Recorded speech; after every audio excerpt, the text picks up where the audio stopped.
Okay, so then you may multiply the first one by, there are different ways. So here is actually we add, okay, how can I get this one? I interchange this first and the third. So this first row becomes the third. And then I move this first row over there. And then we multiply this by -1, you get leading 1. And so you use this leading 1 to get rid of these two. Okay? So then you have a leading 1. Here you have another leading 1 because you can multiply this by 1/3. You have 1 minus 1. And they are proportional. You just eliminate the third row. So we have two leading ones. And then if you want to have RIF, multiply the second row by -1, add it back, 0. Multiply by -1, 1, add it over there, -1. So RIF. If this is RIF, you will have only one free variable, x3 free variable. So then you see here, x1, x2, x3, free variable, did I use t? Okay, t. And from over there, you see x2 equals to x3, because to solve this system of linear equation, you should move the vector to the other side.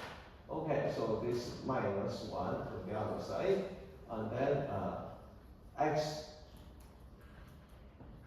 because this is this equation. So some students do not understand it. Now let's rewrite this. This corresponds to this equation. X1 minus x3 equal to 0. Always the other side equals to 0. X2 minus x3 equals to 0. Okay, so then x2 equal to x3 also equals to t. x1 equals to x3 also equals to t.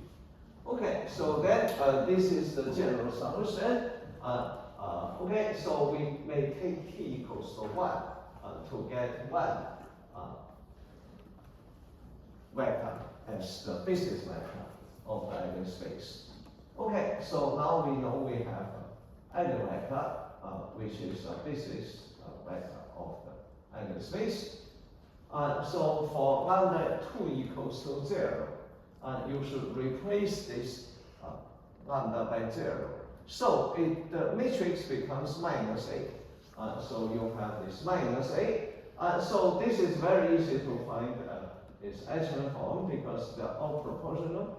Make this 0, make this 0 rows. Multiply the first row by -1, leading 1. So you have two free variables, x2 and x3. And so now x1, using this idea, you see it must be x1 equals to minus x2 plus minus x3. So minus x minus t.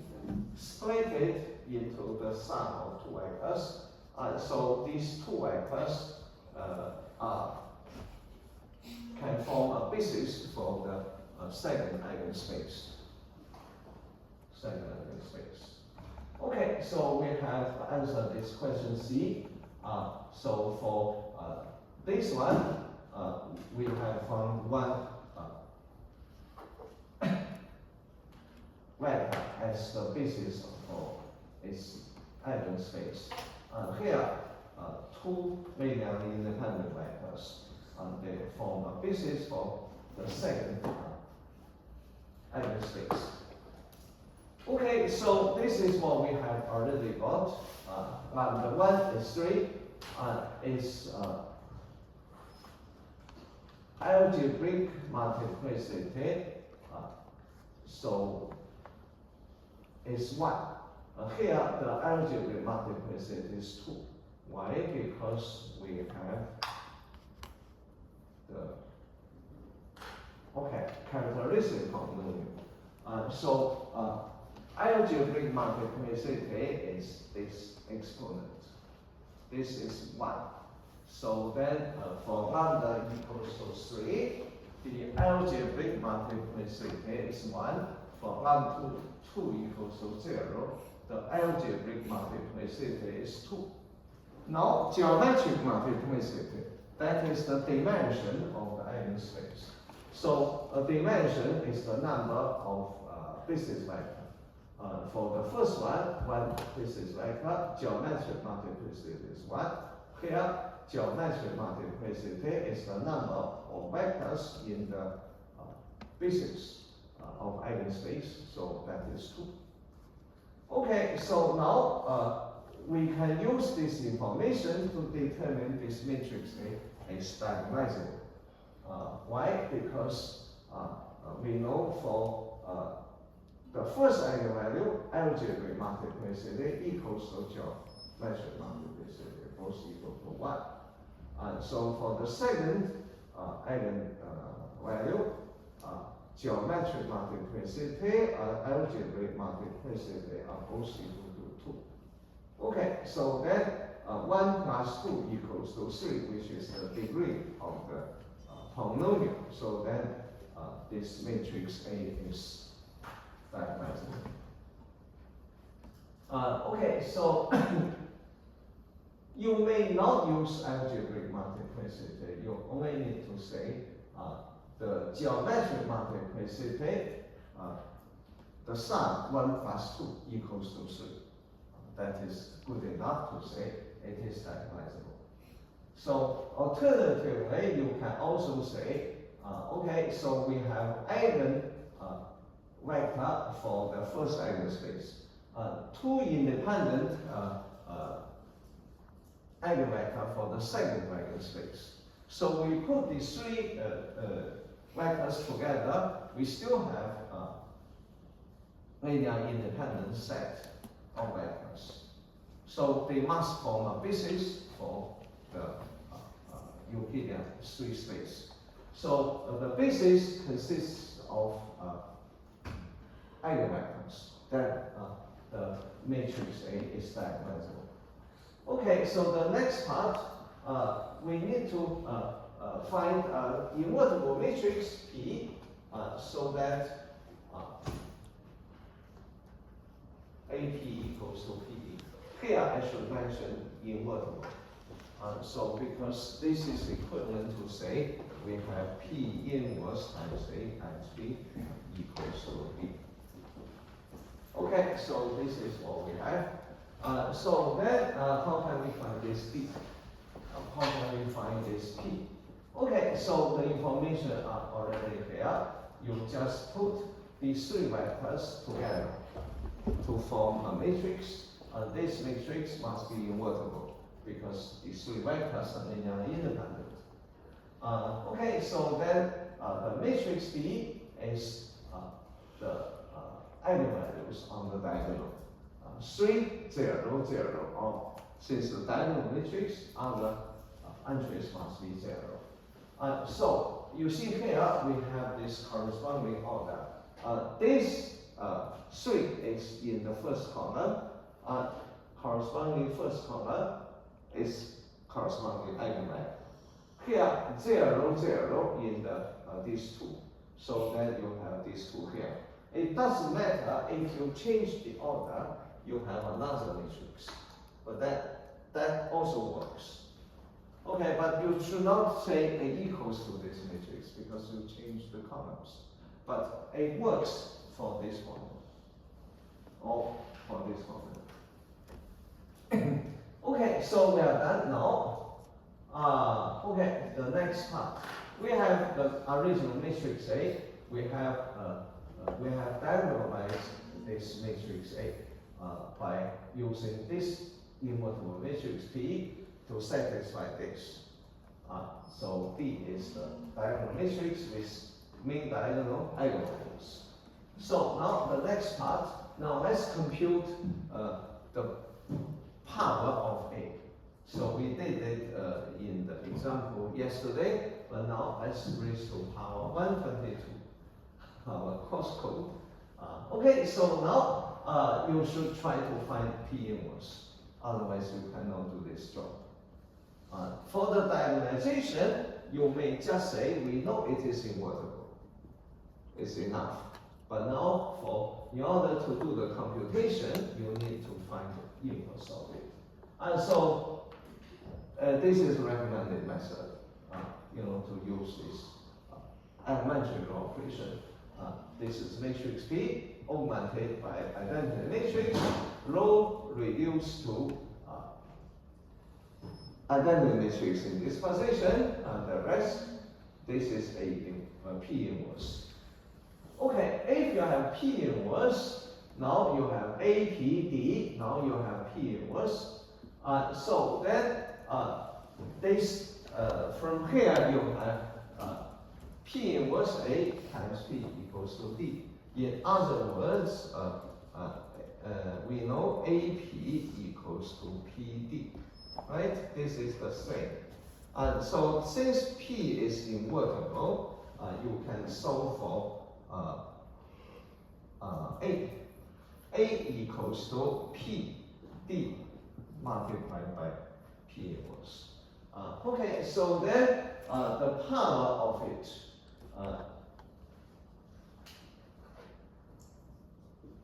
any power. You see, if I have a square, and it is PD P inverse PD P inverse.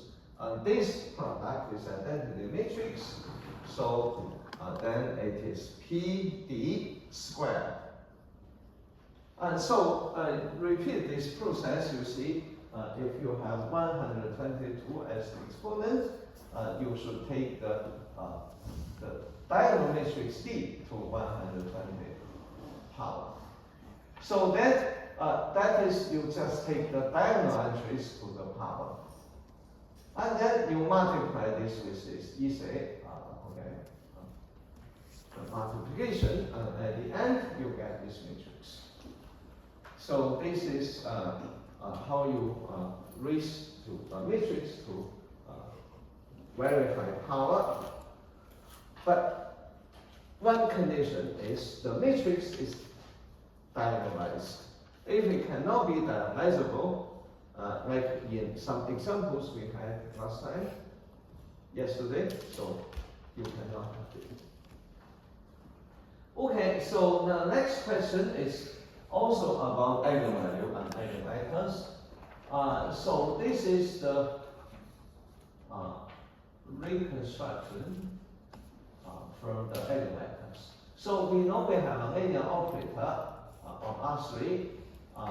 So then this linear operator has three eigenvectors. Three eigenvectors.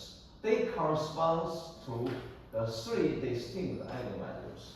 So of course the theorem tells us if you have you have n eigenvectors distinct, eigenvalues distinct, the matrix is good, is diagonal. So then we want to find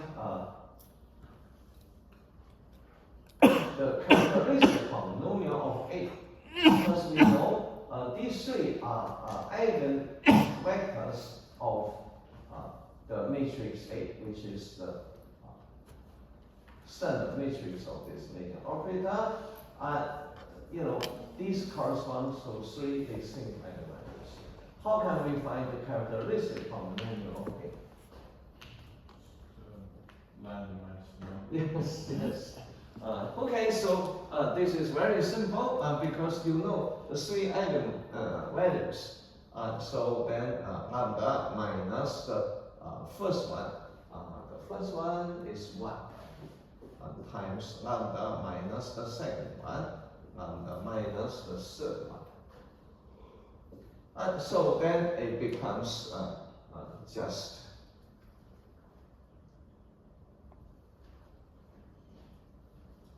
okay.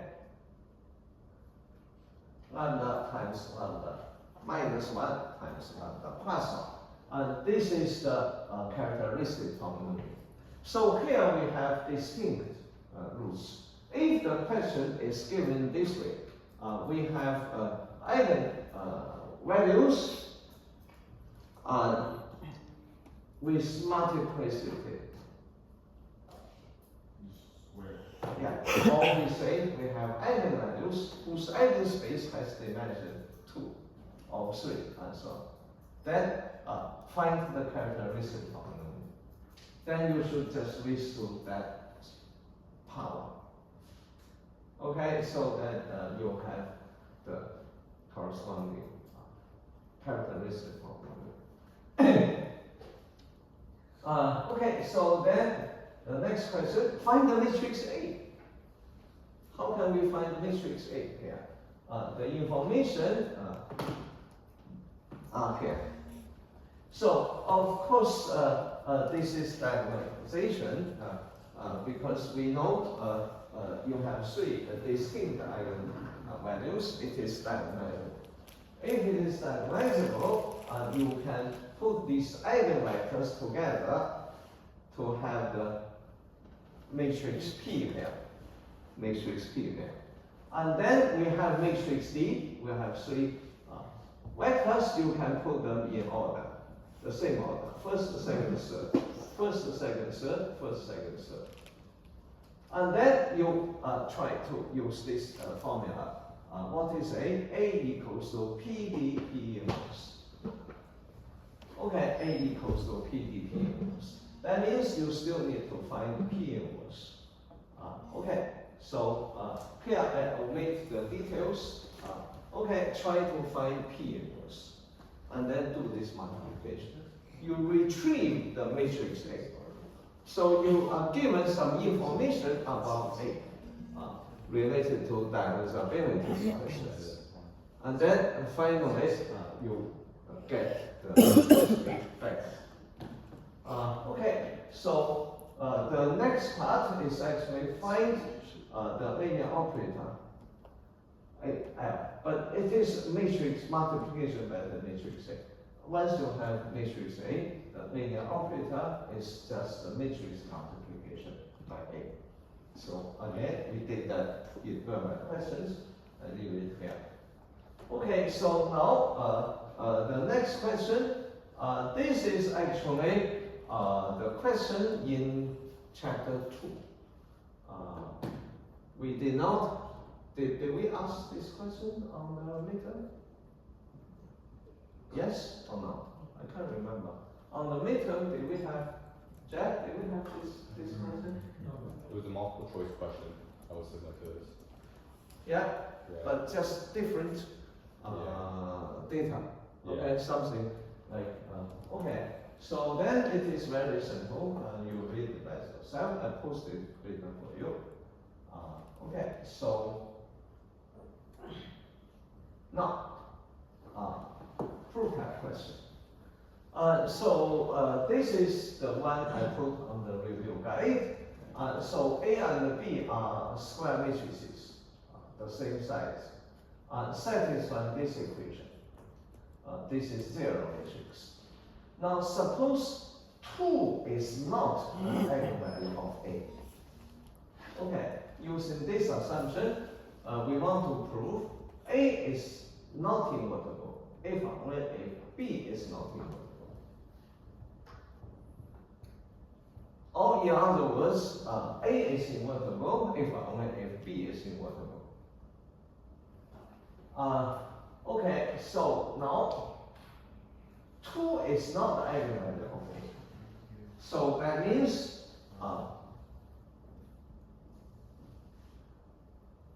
okay, if 2 is eigenvalue of A, then this system of linear equation 2i minus A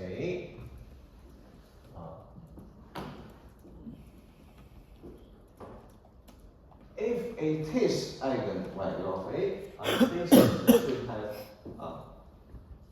non-trivial solution eigenvectors. If 2 is not, that means this has unique solution. Okay, so then we can use determinant 2 is the eigenvalue of a determinant of lambda I minus a. This is characteristic polynomial of matrix A. Characteristic polynomial of matrix A. So here. So if 2 is the eigenvalue, then it is a root of it. And then determinant must be 0. So now 2 is not. So that means this determinant is 0 or not. 2, if 2 is eigenvalue of A, this is 0. Okay, so then this is one way to start with this. Okay, 2 is not the root of characteristic polynomial of A. So this is the definition of characteristic polynomial. That means if you substitute 2 to replace this lambda, this determinant is not 0. Okay, so then now from this identity, we can move, we keep a square on one side, move the other 2 to the other side. And so 2 times b is equal to 2 times identity matrix times b. And so then you have b as a common factor, 2a. So b, 2i minus a. So now here, a square equals to this product. And so now we use this formula. Determinant of 2 square matrices equals to the product of the determinants. So here, determinant of a square equals to the square of the determinant. On the other side, you have product of 2 matrices, then it is the product of 2 determinants. So now we know this determinant, this number is not 0. So in algebra, if you have A equals to BC, where B is not 0. So A equals to 0 if and only if C is 0, right? Because this is not 0. If this is 0, and product is 0. If this is 0, you can divide both sides by B. B is not 0, and you can C also 0. And so then, now determinant of A is 0, because this is square of the number. This is not 0, so determinant of A is 0, if only if determinant of B is 0. Determinant of a matrix 0 means it is not immutable, it is singular. So now A is singular, if only if B is singular. So this has too many steps. This is the standard of the examination paper for this course before the pandemic. But now, as on the midterm, it is a little bit simpler, not this many steps. Okay, so maybe, let's see this question. Maybe it's simple. So now we know you have matrix A, unbounded matrix. V is eigen vector of it. Lambda is eigen value. So from here you know A V equals to lambda V. This is not zero vector. Okay, eigen vector of A. And now it says it is lambda is also eigenvalue of matrix A squared using the same vector as eigenvector. So in other words, we have this one. A squared times V equals to lambda times V as well. So these two are given conditions. Okay, you are asked to prove lambda must be either 0 or 1. Let's see how we can prove it. This is simple one. Okay, so we have this one by the definition. We have this one by the definition. Okay, so then now let's have this substitution. A squared times V by multiplication, associativity, A times AV. You consider this A squared as multiplied by A twice, so AV multiplied by A. AV is replaced by lambda V. So take this lambda out because this is scalar product, lambda times AV. But AV also equal to lambda V. So then A squared V equals to lambda squared times V. From here, we know lambda squared V equals to lambda V. Because lambda squared V is A squared V. A squared V is lambda V. So replacement, you see lambda squared V equals to lambda V. So then you move this to the other side, you have this difference equal to 0 vector. Common factor V, so then it is lambda squared minus lambda times V is 0 vector. V is not 0 vector. So this must be 0. This is 0 means lambda times lambda 1 is 0. Common factor. So either lambda equals to 0 or lambda equals to 1. So this is shortened. Okay, so if we have a question, it cannot be more complicated than this one. You know the number of steps comparing to the review question in the exam question in the past. This will be shorter. Here I can give you what we had on the winter term. On the winter term, we have this question as the proof that question. So now we have matrix A, order 3. Its determinant is minus 2. Okay, so now algebra matrix A, this is a notation.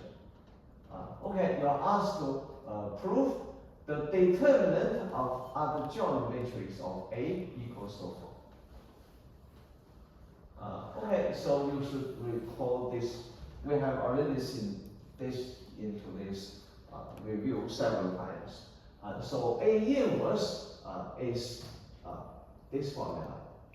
Adjoint matrix, scalar product by 1 over the determinant of A.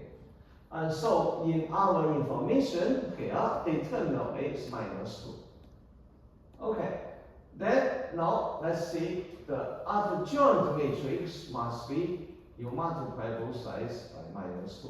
Adjoint matrix of A must be minus 2 times A inverse. Now let's compute its determinant. Okay, so the determinant of A inverse, remember, is 1 over the determinant of A. So that is 1 over minus 2. Now, determinant of the joint matrix equals to determinant of the right-hand side. Determinant of a number times a matrix is the determinant of that matrix multiplied by this scalar 3 times because you have 3 rows. The matrix is 3 by 3. So then this determinant becomes the third power of this scalar times the determinant of this one. But this third power, determinant of A inverse is 1 over minus 2. Cancel. So it becomes square of minus 2, which is 4. So this is what we want. Compute the determinant of adjoint matrix A equals to 4. Why here we have this determinant is not minus 2 times the determinant, because when you multiply a matrix, one row by a constant, you have one constant scalar product. But now you have three rows. Alternatively, you can also do it in this way. From here, this formula, we know A times adjoint matrix equals to the determinant of A times identity matrix. Okay, so this is in the proof of this one, but you can do it this way as well. You multiply both sides by A, by matrix A. So A times A inverse is identity matrix. And then multiply both sides by determinant of A, you get this formula. So now you can use the product formula. Determinant of A times determinant of adjoint matrix A is the determinant of the product. Yes? Could you remind me if you switch two rows? If you just switch 2 rows in the matrix, what happens to the determinant? Nothing. Determinant of what? For the second type of elementary operation on the matrix. Second, you need to change the rows. Then Nothing happens. the determinants differ by a sign, minus 1. Okay, and the last, the third type? The same, no change. And The so third this- operation is the first, the best. Okay. It does not change the And then determinant. if you just multiply a row by 2, the determinant goes up. You multiply a row by a constant to add another row. And the And new matrix has the same determinant. Yes. Okay, so here you multiply the determinant of these two matrices. So then that you do this. So this is a scalar. Determinant of identity matrix is 1. So then here you multiply this scalar 3 times. So then you can cancel both sides. You get this one. Determinant is minus 2. Okay, so I guess I should stop here today. Okay. So you see, this is the number of steps. In this question, the number of steps shorter than the review question. This may be more complicated. But now, one true type question. Okay, that's one. The marks between 5% to 10%, maybe 5%. Okay, so the majority of the questions, let's see. We still have true false type of questions. Okay, like midterm, page type question. And then we also have this multiple choice. Multiple choice, no more than 30 marks, because 30%. And the regular question. Okay, like the midterm, the regular answer question, 60 to 70%. Yes? You said that there's a fraction multiple choice. How many are there for true and false? Multiple choice, true, false. True, false, and maybe multiple choice, 20 or more marks. Yes, of course, everything. Okay, so the office hour today, tomorrow, the same time as before. We have it on Thursday is no, but since our exams is 10th, right? So then next week I will announce sometime, because with the schedule, I will announce a few office hours, maybe 2 office hours for next week. Huh?